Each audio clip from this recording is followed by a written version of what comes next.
What's the importance about the 1st of June 1985 for both that movement and you personally? We're talking about the Battle of the Beanfield. That's right.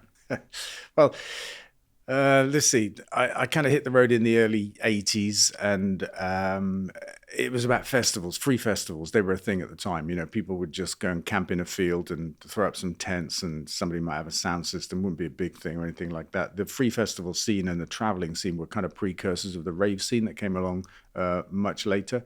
But it was about freedom. There was all kinds of people there living in different things, came from different places. You know, it was a kind of radical environment. There were, it really suited me. There was a lot of concern about the environment, animal rights. I bumped into all kinds of interesting stuff about food there. I was already vegetarian by then. I'm trying to think, was a vegan quite? I'm not sure. It would have been on the cusp of that time, but it was like a hotbed of ideas and that kind of stuff. And I was in Wales, running up to this important date in Wales, living in some woods, working on an organic farm, picking vegetables in the winter. That was a really kind of, great experience. And then we discovered that some people had occupied the Molesworth US Air Force Base, where they were going to put cruise missiles. And so went and joined that. This is important kind of background. Well, I think it's important anyway. But we went and occupied this base with them for the winter, and then we all got evicted. It was the Guardian reported that it took more army personnel than it took to take Goose Green in the Falklands, and there was like about 100 of us, just peaceful hippie types, and we were surrounded in the middle of the night by the army. And Michael Heseltine, Defense Secretary, flew in a helicopter with a flak jacket on and makeup made for TV and went straight in front of the camera. It was a really surreal experience, but they pushed us all out onto the road and created this convoy, and then had no idea what to do with it. And the cops bounced us from one county to another through that spring. It was like the gift to their neighbors. They would just escort us to the boundary and say, you're somebody else's problem now. And we go take another airfield, disused airfield. They were favorite spots. But eventually we found a way towards the Stones for the annual Stonehenge festival, around the solstice in June. But this year, Thatcher had decided that the traveller way of life was a threat to national security. This came out later in some papers released 25 years later, I think it was, The Guardian published. But she decided we're a threat to national security. There were injunctions preventing persons unknown from approaching Stonehenge, and ultimately an army of riot police that had just come from trashing the miners during the big miners' strike, and they did the same thing to us, the convoy, as we were known. And they stopped you reaching Stonehenge? Yeah, they did, yeah. And the number of people arrested is incredible, right? It was the highest number of arrests since the Second World War, is that correct? Something like that, yep. Probably still is, I don't know. 500 plus people arrested. What was the impact of that day on you in terms of how the police behaved and so on? Because some of the language you use is pretty, not graphic, but you're pretty clear that it was a semi-transformational moment for you. Yeah, it was kind of brutal, really, and kind of for the previous couple of years, we were used to being picked on by the police. There was overt prejudice. We were outlaws, people with no rights, and that kind of stuff. We were used to that.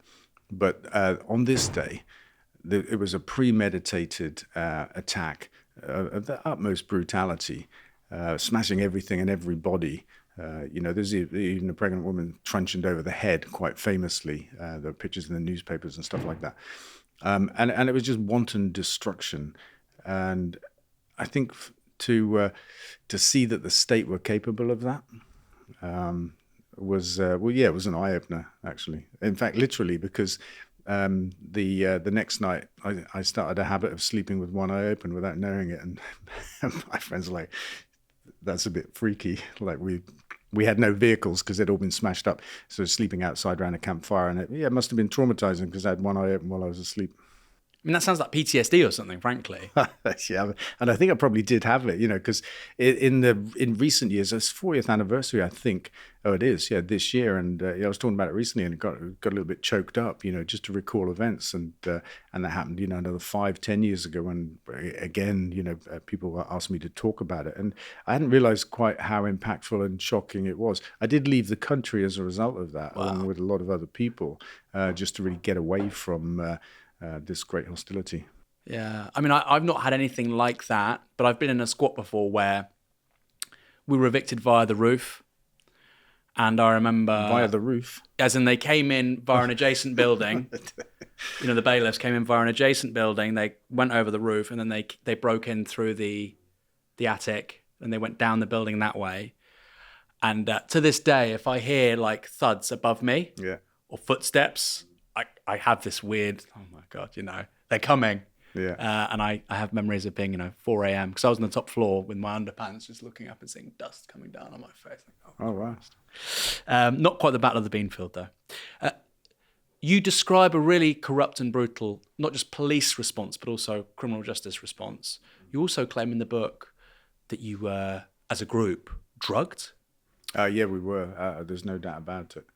And those among us who'd been to prison, they said they knew what it was. Largactil, they said it was routinely used in prisons to just suppress people. We all just fell asleep. So it was a sedative? Yeah, sedative, yeah. And is that still used, or I presume not? I mean... I don't know.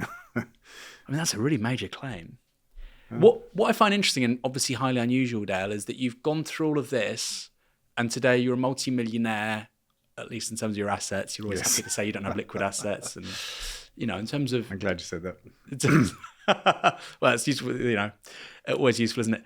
In terms of your assets, in terms of, obviously Ecotricity, the football club, various other business interests, did you always think when you're involved in the New Age traveller movement, or even before as a kid, did you always think, I'm going to do something substantial? Nah, I didn't.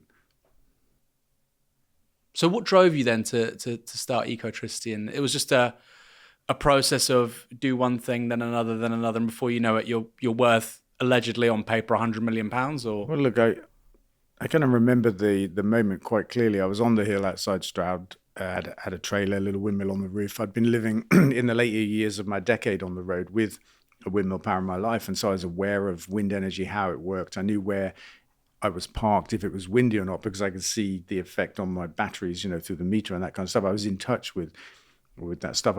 I became aware of the climate crisis, and that the way we made electricity in our country was the biggest single cause of it, burning fossil fuels. And I thought I could live another 10 years like this, traveling, living a low impact lifestyle myself, or I could drop back in and try and build a windmill on the hill I was living on, where I knew it was windy. And I thought, I'll do that. And this is after you came back from Spain? Yeah. Yep. I was in Spain about a year or something like that. And what was the impact of living in Spain? Obviously, that's probably a moment of reflection, looking back on... It was a great adventure. Yeah. A really great adventure. Left England with about 50 quid or something like that, and an old fire engine that I'd put a new engine in over the winter on a farm in Wales, swapped the petrol engine for a diesel engine I had a socket set and a bottle jack as a toolkit, and it was an incredible transformation. 4-wheel drive fire engine. I turned it into a tow truck. I had a crew cab that I lived in. I lived in for about 5 years, actually. And we just hit the road. And it was a road trip across France and through Andorra, across along the south coast of Spain, until we got to about La Linea, around Gibraltar, and bumped into some traveling types, other people that had, found their way to Spain at some point. Are you still in contact with people from that part of your life? At least one of my friends is still living on the road. And then I bump into people all the time that say, hey, I was on the road around about the same time. And, and there's some people that actually founded the Green Party that were around during Molesworth. And I bumped into a guy I hadn't seen for 40 years at the Green Gathering a couple of years ago. It was really interesting. He said he was one of the founders of the Green Party, and it was never meant to be a political party. He said it was meant to be, it was meant to infiltrate the main parties, to be Green Conservatives and Green Labour and Green Lib Dems, and it turned into a political party. It was really interesting. We'll talk more about the Green Party in a minute. I find it really interesting with these movements, because often, even if they fail, they have these really long-lasting, impressive afterlives. obviously you get it with 68, you get it with workers' uprisings in many places, you get it with the miners' strike, and you get it with the traveller movement and other ones besides as well, of course, in the 80s and the early 90s. And we're still living in the afterlives of those, somebody who is taking those values into the business world, or other people who are trying to take those values into politics. Mm-hmm. Was it a failure as a movement, or was it a success? That's a job to know, isn't it? I mean, I never really thought about it. I've only ever thought that in my own terms, I succeeded because my own definition of success was to do what the fuck I wanted to do, to put it bluntly, and not measure my success by status or money or something like that. I lived on very little money, £2,000 or £3,000 a year probably. I became a kind of scrap man. I built trucks and things, and I cut them up, and I weighed things in, and I had just a great old life, So in my own terms, living on the road was a great success. And I got to the end of 10 years and thought, well, I'll do something else now. I never really thought about it as a movement and whether it succeeded. I'm not sure that it had an aim as a movement. It was a really disparate group of people, and the cops would always come to a site and say, we want to talk to your leader. And we'd all go, well, who's that? Because we didn't have a leader. And the cops couldn't believe that a group of people like we were didn't have a leader. But, it was very unconventional. It was anarchy. But you're talking, I know you're saying it wasn't a movement, but you're talking about post-material. Oh, I'm not saying it wasn't a movement. No, I know, but like in a formal movement, leadership hierarchy, etc. But you've got post-material values, you've got consideration about climate change, animal welfare, veganism, etc. These are all things which have become incredibly mainstream within our culture. There's to and fro, obviously. But maybe that's just a different impulse. You don't take a stand back and think, oh, you know what, actually, this is a far more mainstream thing than it was 30 years ago. And that's because of the stuff we were doing at Molehill or Beanfield. Molesworth, yeah. Sorry. But that's all right. But look, I mean, it's a valid way to look at it. If I think about it now, which you're making me do, we embraced renewable energy before it was remotely a thing, and now it's mainstream. Same with plant-based living, that kind of stuff, animal rights. They're all more than remotely things now. They're big issues that have gone mainstream. So you could say that the traveller movement was ahead of its time, and perhaps we acted to a degree as a catalyst to make these things happen. I don't know. I think so. I like to think so. Do you think the police has substantially changed since your brush with them in the mid-1980s? I think they have. I think there are still bad coppers. I hope they're the exception, not the norm. But I think one thing that has changed is technology. Everybody today has a recording device for sound and for video. And I think that really curtails the amount of badness that we get from the police. Do you think that's the game changer? I do, yeah, absolutely. Because back in the day, anything went, and it was your word against theirs. There was no other evidence. But now, even passers-by have got video devices. Like that big issue seller that the cops killed, a cop, what he truncheoned him over the back of the head or something. Ian Tomlinson, right? Yeah, and he fell and died. That wouldn't have come to light without passerby evidence. Without the fact that mobile phones are in the world and everyone's got one. So that kind of stuff has brought a level of scrutiny to the cops that they weren't subject to in the 80s.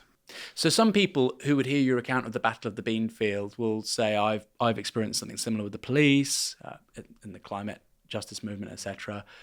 And therefore, that's a reason why we should abolish the police. Is Dale Vince a police abolitionist? It doesn't sound like it. No, I don't think so. And I've met some decent coppers as well, so I'm not. I'm quite relaxed about it. And I've been on a couple of climate protests and stuff like that. I haven't seen great violence. I don't know if there's been violence on the scale of the Beanfield, done to climate protesters. I'm not sure there has.